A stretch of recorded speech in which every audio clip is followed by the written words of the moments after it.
देश का नंबर 1 किफायती ट्रैक्टर पावर ट्रैक भारत के किसानों का भरोसेमंद tractor power track escort limited लाए हैं पावर ट्रैक नेक्स्ट सीरीज। अधिक जानकारी के लिए संपर्क करें। पूरे विश्व में, भारत में, हमारे मध्य प्रदेश में और अपने जिले में कोविड का प्रभाव निरंतर बढ़ रहा है। राज्य सरकार अपनी जिम्मेवारी पूरी कर, राज्य सरकार ने अभी पिछले दिनों हम मंत्रिमंडल के सदस्यों के लिए अलग अलग जिलों की जिम्मेवारियां दी हुई। मेरे पास में भी सागर और नरसिंहपुर जिले की जिम्मेवारी, कोविड के बढ़ते प्रभाव से निपटने के लिए, उसके रोकने के लिए, ज़्यादा से ज़्यादा वैक्सीनेशन के लिए और भी आप सभी लोगों के जो सुझाव आते हैं उन पर अमल करने के लिए जिला स्तर पर आवश्यक हुआ तो फिर तहसील स्तर पर हम लोग बैठ के आयोजित करके और जिला प्रशासन की जो समस्या है, जो मेडिकल कॉलेज की या हमारे स्वास्थ्य विभाग की जो समस्याएं हैं, जो वो कर रहे हैं वो तो कर ही रहे हैं बेहतर से बेहतर, लेकिन और क्या करना चाहिए इसके बारे में जिला प्रशासन और शासन के बीच में समन्वय स्थापित करने के लिए आवश्यकता पड़ी तो चीफ सेक्रेटरी, चीफ मिनिस्टर को जानकारी देने के लिए या फिर ACS हेल्थ है या फिर हेल्थ कमिश्नर या फिर इसके लिए जो अलग से नोडल अधिकारी नियुक्त हुए हैं।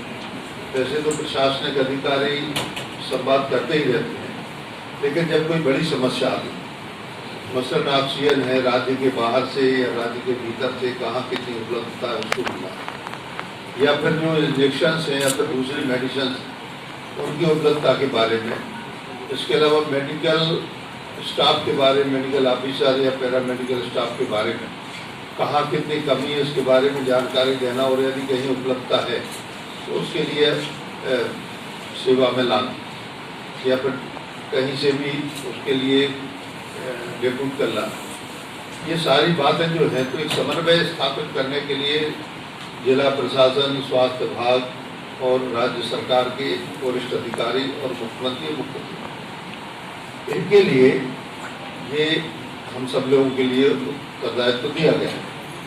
संबंध में मैं 1-2 दिन पहले बैठक करना चाहता था, लेकिन कुछ राजनीतिक व्यस्तता के कारण नहीं कर पाया, तो इस कारण से आज से मैंने बैठक शुरू की। तो ये बैठक हमारी लगभग हर दूसरे या तीसरे दिन हुआ करेगी, जिसमें हम अपडेट दिया करेंगे। वैसे तो अपडेट हम टेलीफोन पर, मोबाइल पर अपने सभी अधिकारियों से 2-4 घंटे के अंतर से लिया करेंगे, लेकिन इसके अलावा विधिवत बैठक जैसी आज आप लोगों के साथ में हो रही है या अन्य लोगों के प्रतिनिधियों के, अन्य समाज के अन्य वर्गों के साथ में हो रही है, इस तरह की बैठक जो है ये हम समय समय पर आयोजित करते रहेंगे, क्योंकि आपके साथ में संवाद, आपके साथ चर्चा, आपके सुझाव और कमियां क्या हैं ये सबसे ज़्यादा यदि हमें जानकारी मिल सकती है तो ये सिर्फ प्रेस के माध्यम से ही हमको जानकारी मिल सकती है। आप हमारे सबसे बड़े एक प्रकार से जानकारियों के संवाहक, आप एक प्रकार से हमारे बहुत बड़े मदद करने वाले, इस कारण से आप सभी लोगों के लिए मैंने आमंत्रित किया है।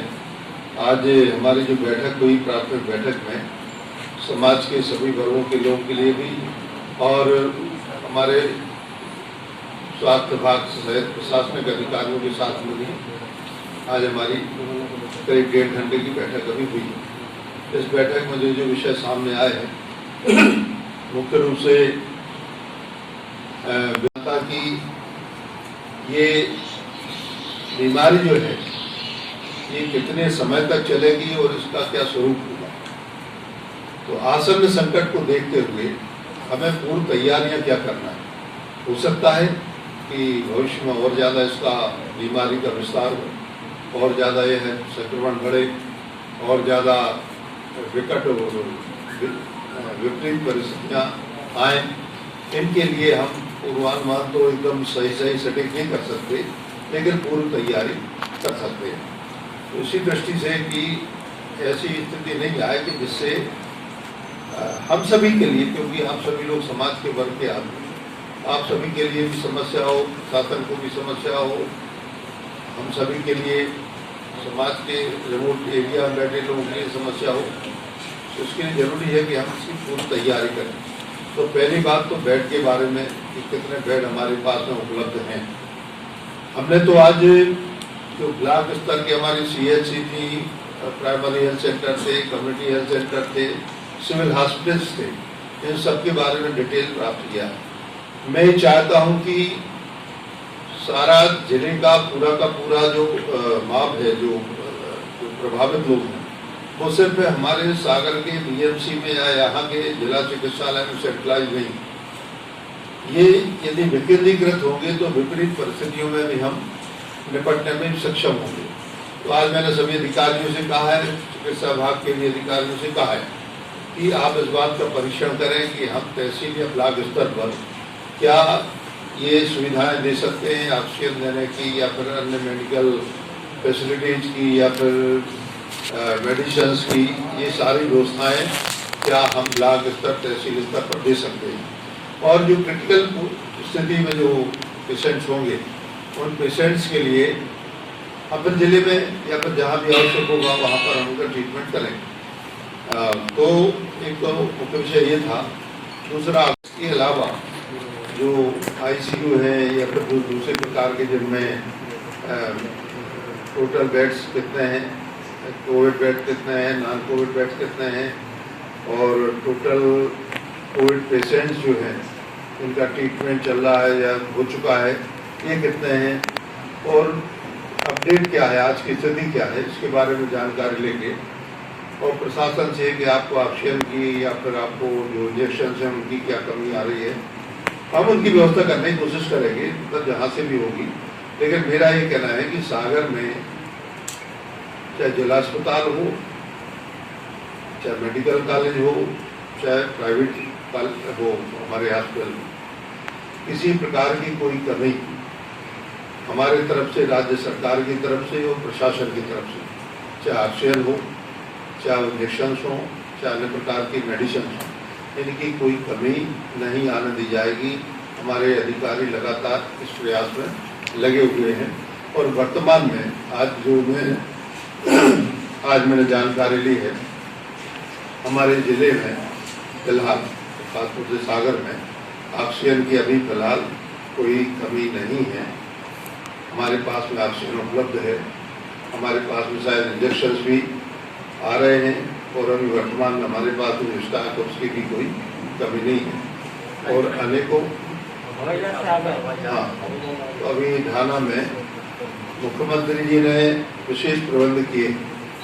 इसके लिए उन्होंने बाई एयर चार्टर प्लेन से भी, स्टेट प्लेन से भी उन्होंने इंजेक्शन भेजने की और भी जो दवाइयाँ हैं उनको भेजने की व्यवस्था की है।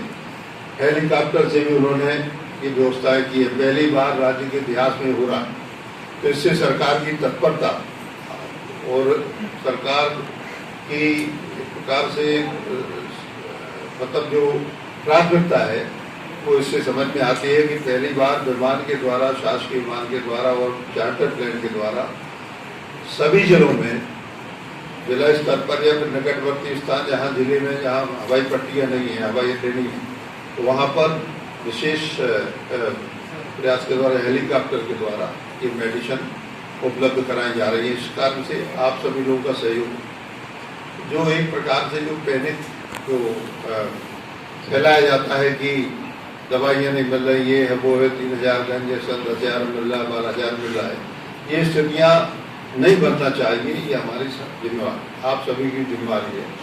नहीं तो अनावश्यक जो हड़कंप मचती है और इस कारण से भय का दोहन होता है और पेशेंट से कई गुना ज़्यादा पैसा लिया जाता है। तो इस कारण से हमारी अपेक्षा है कि तो सुझाव और भी आए हैं। एक सुझाव, पारदर्शिता का सबसे अच्छा तरीका ये हो सकता है कि सभी कमरों में CCTV लगे हों। जहाँ पर भी पेशेंट्स हैं, मैंने जानकारी ली, अधिकांश कमरों में CCTV लगे। वो CCTV के माध्यम से क्या हम हॉस्पिटल के बाहर किसी स्क्रीन पर डिस्प्ले कर सकते हैं कि मरीज के बेड पे मरीज की क्या स्थिति है, उसके जो परिजन हैं, उनके परिवारजन, उनके पालक हैं, उनके मित्र हैं, तो इस चीज़ को देख सके कि मरीज क्या है। क्या व्यवस्था ये भी करने की कोशिश हो रही कि उससे यदि संवाद की स्थिति कोई बन सके कि हम ठीक हैं, ये मेडिसिन ले रहे हैं, डॉक्टर से पूछें क्या मेडिसिन दी जा रही है, ऑक्सीजन का लेवल क्या है, फीवर तो नहीं है तो कितना है, आपकी क्या स्थिति है, आपको कौन कौन सा इंजेक्शन दिया जा रहा है, ये सारी पारदर्शिता जो यदि होगी तो मैं मान के चलता हूँ कि हम अपने ज़िले में इस बीमारी से पार पाने में और नियंत्रण करने में सफल हो जाएंगे। उसी दृष्टि से आज एक मेरी प्राथमिक बैठक है, आप सभी लोगों को सहयोग मिलेगा। धन्यवाद। अगर एरोप्लेन में भी दवाइयाँ आ रही हैं तो अब नहीं लग रहा कि विकराल जहाँ पे आप सारे मंत्रियों को प्रभाव देना पड़ा सरकार को, तो ये तत्परता की जगह इमीडिएट आपदा की स्थिति में काम नहीं किया जा रहा। पहले मतलब मैं ये कह रहा हूँ कि आप जैसे तत्परता कह रहे हैं, ये आग लगने पे कुआं खोलने जैसा नहीं हो रहा है। तो ऐसा नहीं कह सकते हैं, बल्कि आप ये करें, देखो इसको नकारात्मक भाव से नहीं देखना चाहिए। हमारा ये कहना है इसको कि मुख्यमंत्री, राज्य शासन, चीफ सेक्रेटरी और सीएस हेल्थ है, सारे लोग लगातार प्रतिदिन वीसी करते हैं, सारे अधिकारियों से चर्चा करते हैं। आप लोगों की जानकारी होगी, जिला प्रशासन के अधिकारियों से भी, पुलिस के अधिकारियों से भी, और इसके अलावा चिकित्सा विभाग के सभी अधिकारियों से जिला स्तर पर वीसी के माध्यम से चर्चा करते हैं। वो केंद्रीय स्तर पर होते हैं भोपाल में। तो मैं मान के चलता कि राज्य सरकार लगातार जब से ये कोविड का प्रभाव बढ़ा है तब से लगातार चिंतित है, और इससे ज़्यादा क्या हो सकता, किसी राज्य ने नहीं किया होगा कि मेडिसिन को अपने चार्टर्ड प्लेन या निजी प्लेन के द्वारा या फिर अपने स्टेट प्लेन के द्वारा और हेलीकॉप्टर के द्वारा हम लोग डिलीवर कर रहे हैं। इससे ज़्यादा हमारे सारे अधिकारी हिंदुस्तान में कहीं भी ऑक्सीजन जहाँ भी उपलब्ध हो रही है, जिस स्थिति में भी उपलब्ध हो रही है, उस स्थिति में ऑक्सीजन प्राप्त करने की कोशिश कर रहे और हम प्राप्त हो भी रही। तो ये भी एक नकारात्मक भाव होता है, एक सकारात्मक होता है कि अभी जिला पंचायत के सीईओ जो इस ऑक्सीजन का काम देख रहा, मुझे जानकारी मिली थी, तमाम तरह से जमशेदपुर से लेके और उत्तर दक्षिण पूर्व पश्चिम विश्व साहब बता रहे मिर्जापुर उत्तर प्रदेश से, वहाँ भी अधिकारी थे। तो मैं मान के चलता हूँ कि हमें ये भाव भी देखना चाहिए कि व्यवस्था कैसे अधिकारी बना रहा है। यदि एक सवाल और है, परेशान है भाई जो बाहर से डॉक्टर रिक्रूट हुए हैं, उनके बीच का कम्युनिकेशन गैप बंद है, उनके मोबाइल ज़्यादातर स्विच ऑफ है। तो जो एक अंदर आप पारदर्शिता की बात कर रहे हैं, आपके बेटे ने भी पारदर्शिता की बात की है अभी सोशल मीडिया पे, तो ये जो कम्युनिकेशन गैप है वहाँ पे बीएमसी खासतौर में, तो ये इतना बड़ा गैप है कि वहाँ आदमी जाने से डर रहा है। और सारे प्राइवेट अस्पताल, आप बिल्कुल सही कह रहे हैं। ये हमारी जो प्राथमिकताएं हैं उनमें सबसे बड़ी प्राथमिकता ये है कि जो पैनिक फैलता है कि अंदर हो गया मरीज, तो इसके बाद में पता नहीं क्या है, स्थिति क्या नहीं, वो घबराता है बाहर और वो कुछ भी जानने की कोशिश करता है, करने की कोशिश करता है, और कभी कभी उससे मनी हंटिंग भी होती, मतलब पैसा ऐसा खींचना भी होता है ना। ये प्रयास ये जो नहीं हो, तब ये जो चल रहा है इसका प्रयास कर रहा है। आज अधिकारी चर्चा करके कि अंदर की बात यदि बाहर वाले को और अंदर का चित्र जो है यदि बाहर दिखे कोई किसी माध्यम से, स्क्रीन के माध्यम से, ये बहुत बड़ी समस्या हल हो जाए। सीसीटीवी वाली बात सही हो, बहुत सही है। अगर वो व्यवस्था हो जाए, ये जो भ्रामक जानकारी बाहर करना क्यों नहीं फैलेगी। दूसरा, सागर के जितने भी प्राइवेट अस्पताल राज्य शासन में तो पहले के निर्देश चाहती अभी सर रेट लिस्ट भी जारी हो गई है। मैं बड़े बड़े फ्लैक्स लगवा के सभी अस्पतालों में, प्राइवेट में, शासकीय में तो फिर प्रश्न पैदा होता, शायद निःशुल्क है, लेकिन प्राइवेट चिकित्सालय में जो भी हैं जो इस काम के लिए या करने, तो उनमें हम प्रयास ये करेंगे कि जो भी उनके बेड हैं, उनकी जो भी उनका किराया है, जो कुछ भी कहते हैं उनको, वो उसके बाद में इंजेक्शन जो मेडिसिन दे रहा है उनका भी, ऑक्सीजन दे रहे हैं या फिर वो वेंटिलेटर पे है तो उनका भी किराया है वो, या फिर जो उनके विशेषज्ञ हैं डॉक्टर, वो इलाज कर रहे हैं तो विशेषज्ञों की भी थोड़ी ज़्यादा वेतन होता है 6-8 लाख रुपए तक उनका वेतन है। तो ये सारा जोड़ के जो कुछ भी होता होगा, ये सारा उनका पारदर्शी तरीके से उसका बिल बना के उसको दिया जाएगा, और मरीज को ये अधिकार होगा कि आपके स्क्रीन आपको उस पर ये रेट लिस्ट लगी है, इससे अलग आप कैसा क्यों बिल बना रहे हैं। तो ये सारी बातें। मेरा एक सवाल है, आंकड़े छुपाए जा रहे हैं, इस बारे में आपका क्या कहना है? मौत के आंकड़े और संक्रमितों के आंकड़े ऐसी खबरें आई हैं कि इतनी मौत हो रही है, उससे कम बताया गया। तो क्या मौत के आंकड़े छुपाए जा रहे हैं? मुझे आपको क्या जानकारी?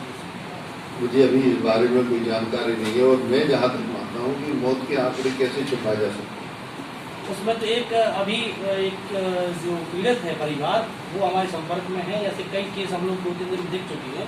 तो उनके परिवार को जब पॉजिटिव थे तो उनको एडमिट कराया गया, उनकी मृत्यु हो गई तो उनको नेगेटिव का सर्टिफिकेट दे दिया गया और लाश उनके हवाले कर दी गई। कोरोना प्रोटोकॉल के अनुसार मतलब विपरीत है। यदि वो नंबर छुपाने के लिए उनको अगर नेगेटिव बताया गया है तो कितने लोग संक्रमित होंगे? तो ये प्रशासन जो इस तरीके की ये बात लापरवाही है, ये बात बहुत बड़ी नेगेटिव पॉजिटिव के बारे में बात आई थी। तो इसका सबको बताया कि सबसे अच्छा हल ये है कि सीटी स्कैन करा लें, तो उसमें अपने आप स्पष्ट हो जाता है कि इसको फेफड़ों में इन्फेक्शन है कि नहीं। वो सबसे ज़्यादा प्रामाणिक होता है, क्योंकि 100 में से 2-4% मामले ऐसे होते हैं कि जिनमें ये वेरिएशन हो सकता है, ये परिवर्तन हो सकता है। तो इस कारण से सबसे अच्छा सटीक तरीका वो है जैसा मेडिकल ऑफिसर से बताया। पर इसके बाद यदि कोई ऐसी शिकायत आती है तो इसके लिए लैब के माध्यम से ही बता सकते हैं कि जो अपनी ये वायरलाइज लैब है वो चाहे कोई प्राइवेट भी लैब हायर की हुई है, उसके माध्यम से मालूम चलेगा नेगेटिव पॉजिटिव क्या है। मंत्री जी 4 की जा रही है, जिससे जो संक्रमित अगर निकलते हैं तो वो 4 दिन में कितने लोगों को चर्चा इन्फेक्ट हुई है करेंगे? कि हम कोशिश ये करेंगे कि 2 दिन के अंदर जांच रिपोर्ट मिल जाए, क्योंकि मैंने खुद कहा, हम सभी लोगों ने कहा कि 4-5 दिन में नहीं मिलेगी तो इन्फेक्शन और ज़्यादा इसमें फैल जाता है। सर सागर शहर में लॉकडाउन, लेकिन अभी जैसा कमिश्नर साहब बताया कि 1402 मेरे कल टेस्ट आए थे, 1400 मैंने कर दिए हैं। 3-4 दिन पहले बैकलॉग बढ़ा था, अब क्लियर हो गया। अब पूरी दक्षता के साथ 12-9 दिन होंगे। सर लॉकडाउन को लेकर सागर नहीं, अभी लॉकडाउन के बारे में कोई विचार नहीं। सर वो प्राइवेट हॉस्पिटल सागर श्री में कल एक केस आया है कि मृत व्यक्ति का वो इलाज करते रहते हैं, ऐसा परिजनों ने आरोप लगाया है और काफी हंगामा भी हुआ 2 से 3 घंटे। मैंने भी उस विषय में जानकारी ली थी। आज किसी अखबार में भी समाचार आया था। जब मैंने देखा अखबार तो, और कुछ सोशल मीडिया वगैरह पे भी चल रहा था, अखबार और टीवी पे, मैंने पूछा उस अस्पताल से, तो उन्होंने बताया सिर्फ 10,000 रुपये जमा, नंबर 1। दूसरा, उन्होंने बताया पेशेंट बहुत सीरियस था, उसको पहले से बता दिया था कि पेशेंट सीरियस है, कोशिश करेंगे। और उसके बाद में उसको कार्डियक अरेस्ट हुआ 3 बजे के करीब। 3 बजे उसके लिए जो भी हार्ट के संबंध में इलाज होता वो, लेकिन ये वो नहीं जीवित रह पाया। तो ये कहना सही नहीं है कि इस प्रकार की कोई बात थी। और जो अस्पताल के मैनेजमेंट से भी मैंने पूछा तो उन्होंने कुल 10,000 रुपये जमा किए ही है। इसके बावजूद भी हमने 3 लाख रुपये का मुफ्त में इलाज किया, इसके बावजूद भी कर रहा है। ये सारी जानकारी आप लोग भी ले सकते हैं, पारदर्शिता के साथ में ले सकते हैं। उन्होंने ये भी बताया कि हमने 4-5 पत्रकारों के लिए भी और भी लोगों के लिए बुला के बताया कि ये पूरी बात है, लेकिन कोई अन्य बात होगी जिसके बारे में हम चर्चा नहीं करना चाहते। सर उसमें पेमेंट पूरा लिया गया है, उसमें उनसे 2,39,000 जो थे वो पूरा पेमेंट लिया गया, उसमें का मुफ्त कोई इलाज नहीं किया गया। जो प्रबंधन ने आपको बताया आपकी बात करवा दें अस्पताल में। मैं गया था सर, मेरे सामने हुआ है सब। लेकिन इनका डिस्ट्रीब्यूशन पारदर्शितापूर्ण रूप उसकी कोई व्यवस्था है क्या? कोई कंट्रोल रूम बनाया जाए जिसमें रोज जानकारी पब्लिक को मिले कि फला अस्पताल में इतने बेड हैं, उसके पास इतने इंजेक्शन है, ऑक्सीजन की व्यवस्था, कोई ऐसा एक सिस्टम बनेगा जिसमें आम आदमी सीधा पता कर सके। ऐसा हमारा जनसंपर्क विभाग जिला प्रशासन से और स्वास्थ्य विभाग कोऑर्डिनेट करके रोज का अपडेट जारी करेगा। और कंट्रोल कमांड सेंटर से रोज पब्लिसाइज हो ऐसी जानकारी मीडिया को। ये आपका अच्छा सुझाव है, और पहले भी हम लोगों ने बेड की अवेलेबिलिटी को सोशल मीडिया के माध्यम से दिया है। तो माननीय मंत्री जी के आज निर्देश हो गए हैं बैठक में। तो सर दमोह चुनाव के बाद लॉकडाउन होगा क्या सागर शहर में? हाइपोथेटिकल के तो काटने पाते हैं तुरंत। शहर की स्थिति आपको क्या जानकारी है? जिस तरीके से लोग लापरवाही कर रहे हैं, बाजारों में भीड़ मच रही है। आज शायद सब्जी मंडी को भी शिफ्ट करने का कहा है। लॉकडाउन के पक्ष में ना मैं हूँ, आप लोग भी शायद नहीं। कोविड पर नियंत्रण वास्तव में आत्मनियंत्रण का विषय है। यदि सभी लोग आत्मनियंत्रित हो गए तो कहीं कोई जरूरत नहीं पड़ेगी लॉकडाउन की। नहीं अब लोग नहीं मानते हैं तो पर क्या कर सकते हैं? सर मेरा एक निवेदन था, आदरणीय, मेरा एक निवेदन था, जो कलेक्टर गाइडलाइन के हिसाब से अपना कोविड काल में जो चल रहा है, उसके बाद जो अपना DPR सागर और TRO सागर से जो निकलते हैं नंबर, सर मेरा निवेदन था कलेक्टर साहब से कि वो कृपया कर उन नंबरों की जांच करें, क्योंकि जब उनको कंफर्म करने के लिए फ़ोन लगाते हैं तो वो बोलते हैं कि हम सागर से नहीं, हम जबलपुर से बोल रहे हैं, हम यहाँ से बोल रहे हैं। मेरे पास पूरी रिकॉर्डिंग है सर, इसलिए मैं आपसे हाथ जोड़ के निवेदन कर रहा हूँ। और दूसरी बात, कॉल सेंटर नहीं सर, जो DPR से लिस्ट निकलती है, जैसे कल निकली है डिस्ट्रिक्ट PRO में अगर आप लगाएंगे तो वो आएगा सागर के कंट्रोल में। जी आप अगर मान लीजिए दूसरे जिले में हैं, आप 1075 लगाएंगे तो उस जिले में सर जाएगा। जो लिस्ट में नंबर थे अधिकारियों के सागर जिले के, उनको ही लगाया था, तो उन्होंने कहा कि हम तो जबलपुर पोस्टेड है, हमारा ये नंबर ही नहीं। दूसरा सर मेरा हाथ जोड़ के निवेदन था कि जो भी है पत्रकारों के लिए वैक्सीन की कोई व्यवस्था है राज्य सरकार के पास?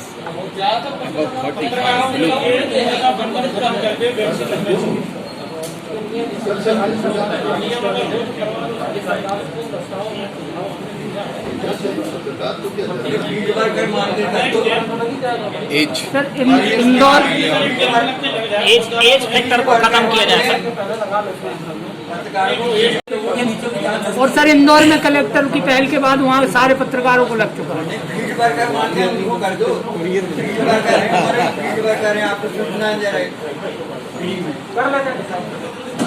राष्ट्रीय विषय पूर्णिया में जो अस्पताल है, सरकारी अस्पताल, एक ही जगह पे वैक्सीनेशन हो रहा है और एक ही जगह पे जांच हो रही है, नीचे एक ही गेट है निकलने का और वहीं सभी बैठे हैं। कोई बड़ी समस्या नहीं।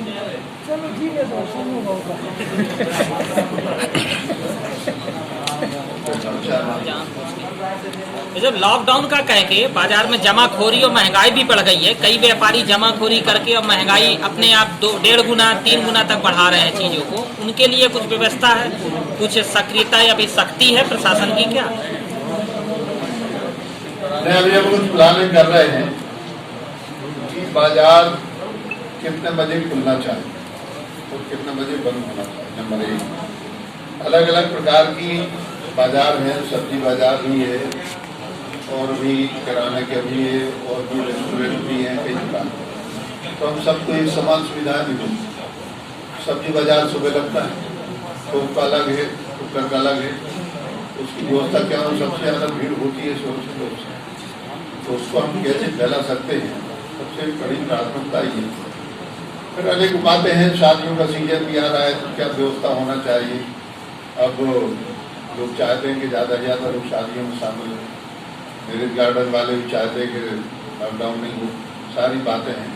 तो वर्तमान परिस्थिति में क्या कर सकते हैं और आगे परिस्थिति यदि गंभीर होती है तो इसके बारे में हम क्या कर रहे हैं। इसी के लिए आज बैठक है कि यदि हम पूर्वानुमान कुछ कर सकें और प्रिकॉशन ले सकें, इसलिए हमको आयुर्वेद में भी आयुर्वेद कुछ विशेषज्ञ लोग अच्छा क्या हो क्योंकि बहुत से छोटे मोटे उद्योग है, उद्योगों से लोग अपने उनको करते हैं, गाँव के हाथों में मान लेते हैं।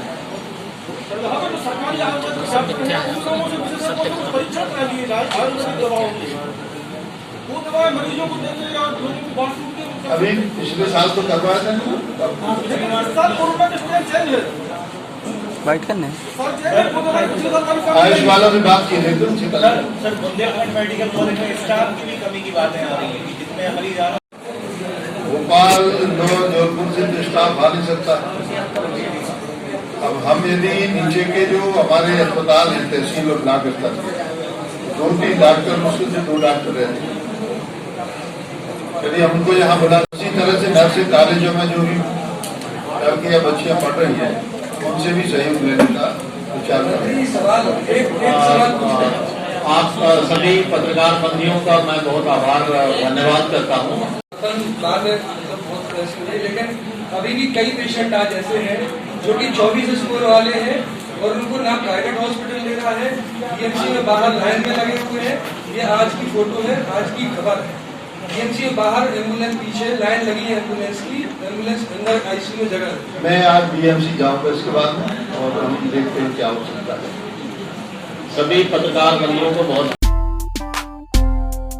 देश का नंबर 1 किफायती ट्रैक्टर पावर ट्रैक, भारत के किसानों का भरोसेमंद tractor power track escort limited लाए हैं power track next series. 52 horse power से 60 हॉर्स पावर तक की उच्च तकनीकी विशेषताओं वाले ट्रैक्टर, जिनमें है ज्यादा भार उठाने वाली हैवी हाइड्रोलिक लिफ्ट, ज्यादा पीटीओ पावर, स्वतंत्र क्लच के साथ side shift gear, multi speed reverse PTO, 24x7 gear button के साथ। जब बदल रहा है जमाना, फिर आपका ट्रैक्टर नए जमाने का क्यों नहीं। अधिक जानकारी के लिए संपर्क करें अधिकृत dealer Om Sairam tractors, Khurai road, Sahani hotel के सामने, बीना। हमारे नंबर है 9926184111, 9926184101, सागर ब्रांच 280 भगवानगंज सागर। हमारा नंबर है 9407184111, 7610135101।